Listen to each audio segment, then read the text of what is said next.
हाय बच्चों, नमस्ते। आज हम कक्षा 8वीं पाठ दूसरा वारिस कौन, ये पाठ आज हम देखने वाले हैं। वारिस कौन, वारिस का मतलब होता है उत्तराधिकारी। राजा के बाद गद्दी पर बैठने वाला या राज्य का कारभार संभालने वाला वारिस राजा का बेटा या बेटी होता है। यहाँ एक राजा के माध्यम से अपना वारिस किस प्रकार होना चाहिए, इसका वर्णन, या राजा को जो प्रश्न आता है वह किस तरह चुड़ाता है, इसका वर्णन इस पाठ में विभा रानी जी ने दिया है। जन्म 1959, मधुबनी, बिहार। बहुआयामी प्रतिभा की धनी विभा रानी हिंदी व मैथिली की राष्ट्रीय स्तर की लेखिका है। आपने कहानी, गीत, अनुभव, अनुवाद, लोक साहित्य एवं नाट्य लेखन में प्रखरता से अपनी कलम चलाई है। आप समकालीन फिल्म, महिला व बाल विषयों पर लोकगीत और लोक साहित्य के क्षेत्र में निरंतर काम कर रही है। प्रमुख कृतियाँ: चल खुसरो घर अपने, मिथिला की लोक कथाएं, गोनू झा के किस्से कहानी संग्रह, अगले जन्म मोहे बिटिया न कीजो नाटक, समरथ, ज्ञान द्विभाषी हिंदी अंग्रेजी का अनुवाद, बिल टेलर की डायरी आदि। इस गद्य में लेखिका ने क्या बताया? प्रस्तुत संवादात्मक कहानी। ये जो पाठ है ये क्या है? संवादात्मक कहानी। संवादात्मक कहानी के माध्यम से विभा रानी जी का कहना है कि हमें उत्तम फल प्राप्त करने के लिए समय और साधनों का सदुपयोग करना चाहिए। जो ऐसा करता है वही जीवन में सफल होता है। तो देखो बच्चों, इस कहानी में लेखिका कहती है कि हमें अगर उत्तम फल प्राप्त करने की इच्छा है तो हमें समय और साधनों का सदुपयोग करना चाहिए। आपके जीवन में ये संदेश बहुत ही महत्वपूर्ण है। यदि आप शिक्षा सही ढंग से लेना चाहते हो तो सभी को समय और साधनों का सदुपयोग करना चाहिए। हम जैसे जैसे पढ़ते हैं तो ये जो ज्ञान है, ये ज्ञान नीचे से ऊपर तक अवलंबित होता है, और इसलिए हमें अच्छा ज्ञान यदि हासिल करना है तो हमें अभी से पढ़ाई के तरफ ध्यान देना बहुत ही आवश्यक है। और इसलिए लेखिका ने यहाँ बताया है कि उत्तम फल की आप अगर आशा रखते हो तो आपको समय और साधनों का सदुपयोग करना चाहिए। तो इस कहानी में एक राजा होता है और उसे 4 बेटियां होती है। राजा की उम्र बढ़ते बढ़ते सोच में बढ़ जाता है कि मेरे जाने के बाद यह राज्य का कारभार कौन संभालने के लिए कौन सही है, ये विचार उसके मन में आते हैं। तो ये कहानी समझाते समय हम देखते हैं, एक राजा था, उसके 4 बेटियां थी। राजा ने सोचा कि इन चारों में से जो सबसे बुद्धिमानी होगी उसे ही अपना राजपाट सौंपेगा। उसका फैसला कैसे हो, वह सोचने लगा और अंत में उसे एक उपाय सूझ गया। उसने एक दिन चारों बेटियों को अपने पास बुलाया, सभी को गेहूं के 100-100 दाने दिए, सभी को गेहूं के 100-100 दाने दिए और कहा, इसे तुम अपने पास रखो, 5 साल बाद मैं जब उन्हें मांगूंगा तब तुम सब मुझे वापस कर देना।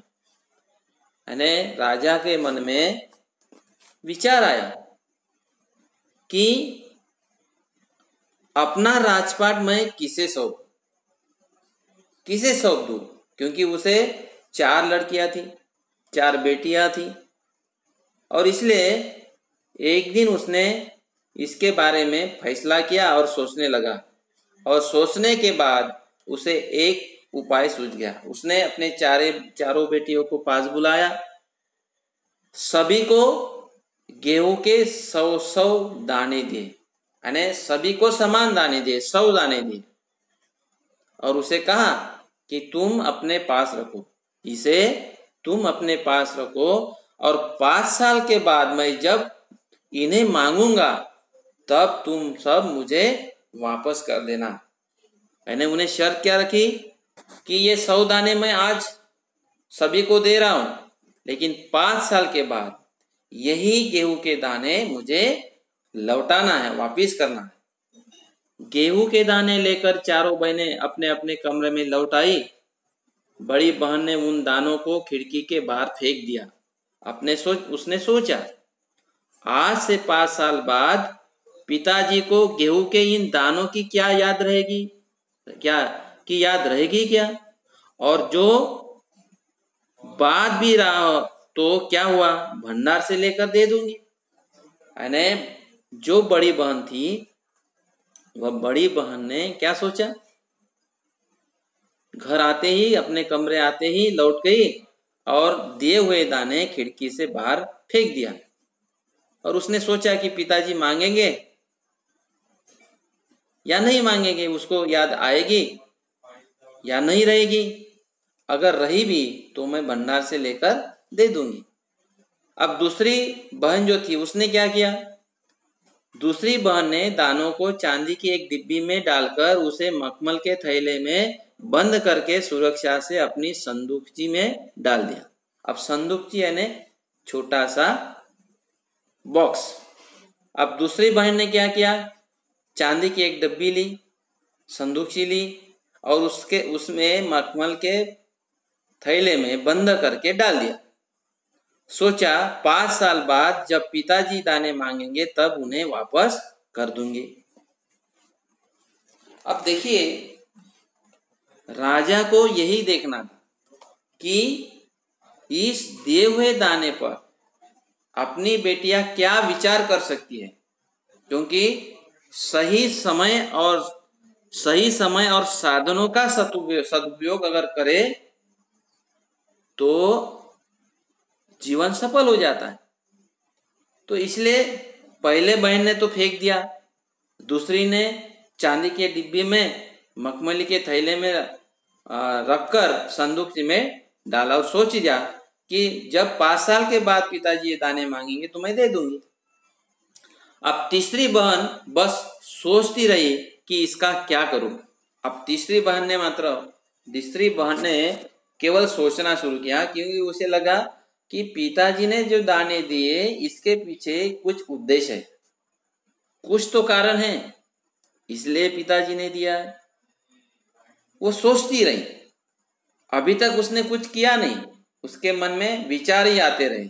और चौथी ने क्या किया, वह छोटी थी, तनिक यानी थोड़ा बहन तनिक बच्ची थी और उन्होंने क्या किया, शरारतें करना उसे बहुत पसंद था, क्योंकि वो छोटी थी, छोटी बच्चे शरारतें करते हैं, और उसे गेहूं के भुने दाने बहुत पसंद थे, इसलिए उन्होंने उस दानों को भुनवा कर खा डाला और खेल में तल्लीन हो गई, मग्न हो गई। अब तीसरी राजकुमारी को इस बात का यकीन था, यकीन यानी क्या होता है, विश्वास, यकीन यानी क्या होता है, विश्वास, तो उसे यकीन हुआ था कि पिताजी का इसके पीछे कुछ तो भी उद्देश्य है, और इसलिए वह सोचती रही।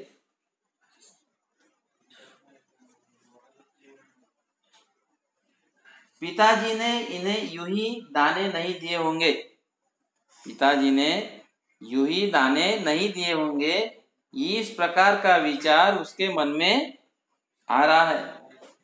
जरूर उसके पीछे कोई मकसद होगा, जरूर इसके पीछे कोई मकसद होगा, और इसीलिए मकसद का अर्थ है उद्देश्य, मकसद का अर्थ है उद्देश्य।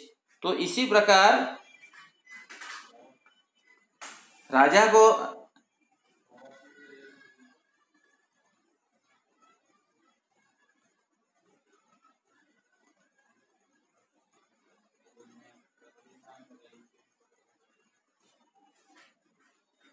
कोई मकसद होगा, और पहले तो उसने भी अपनी दूसरी बहनों की तरह उन्हें सहज कर रख देने की सोची,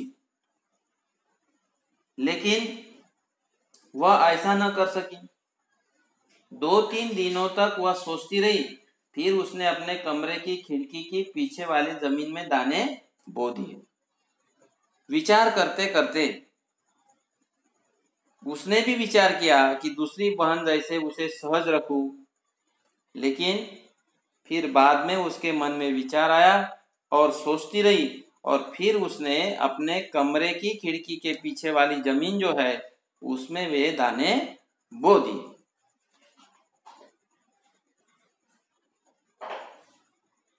समय पर अंकुर फूटे, पौधे तैयार हुए, दाने निकले। राजकुमारी ने तैयार फैसले में से 2 से दाने निकाले और फिर से बो दिए। इस तरह 5 साल वर्षों में उसके पास ढेर सारा गेहूं तैयार हो गया।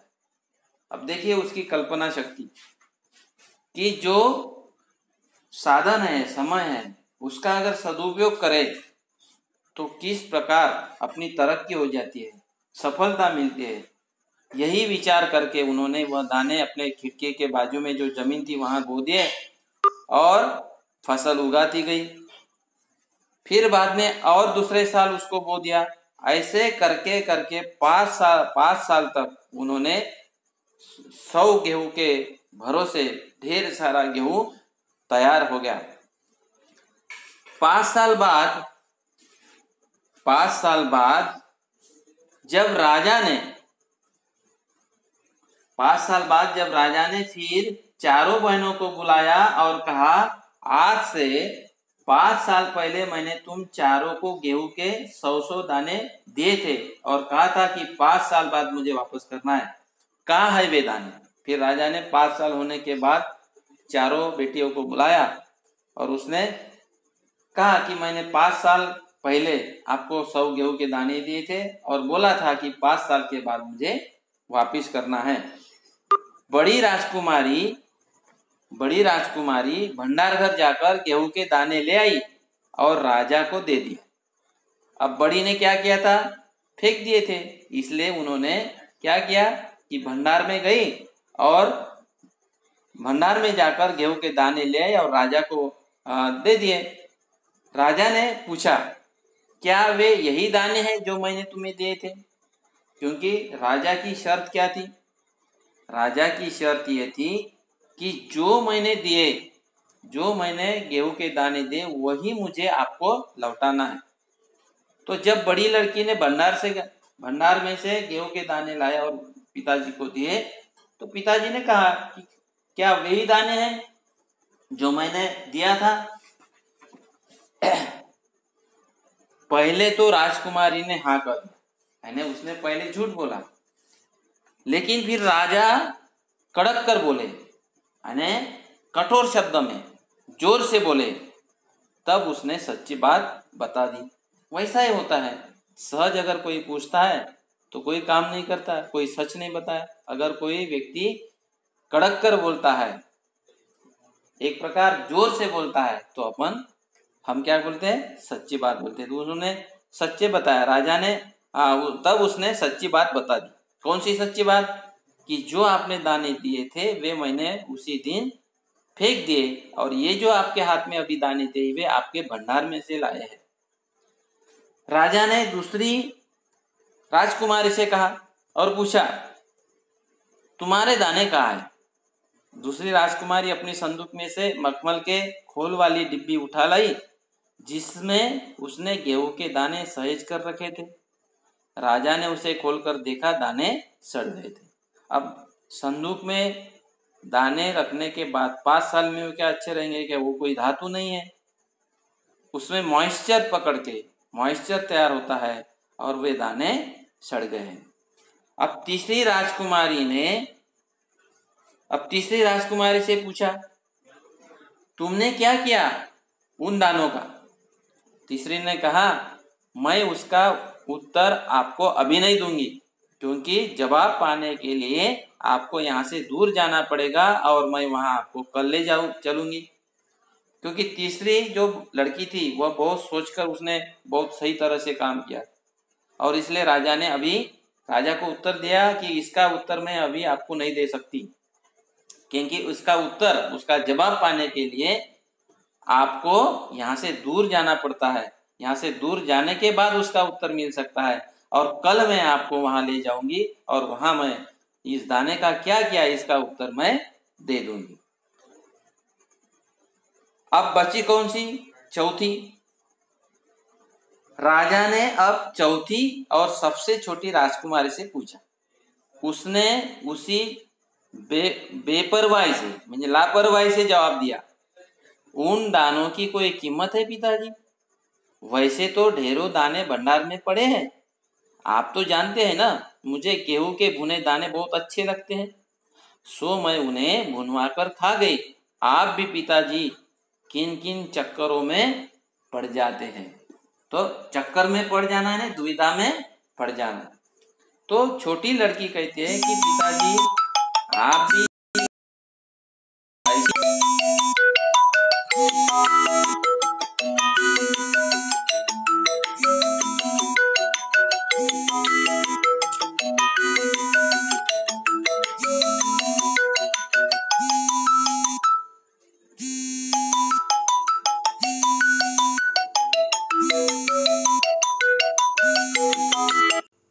बोला सर नमस्कार।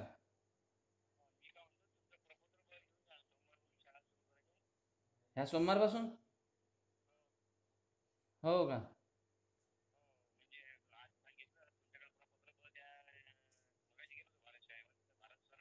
हां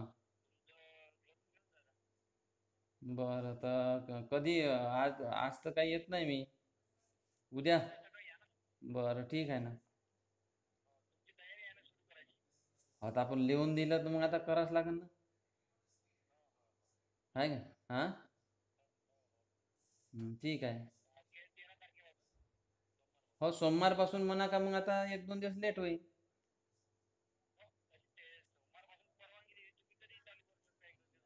हो. हम्म. बरं ठीक आहे ना. हो हो ठीक आहे. हो.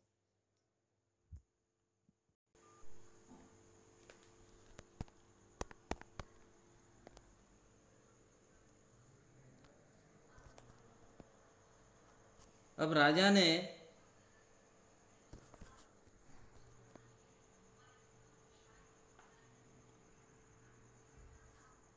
ने चौथी बेटी को पूछा, तो उसने बड़ी बेपरवाही से जवाब दिया कि दाने भुनवा कर खाने की मुझे भुनवा कर खाने की इच्छा होती है, मुझे पसंद है, इसलिए मैंने खा डाला। सभी के उत्तर से राजा को बड़ी निराशा हुई। चारों में से अब उसे केवल तीसरी बेटी से ही थोड़ी उम्मीद थी।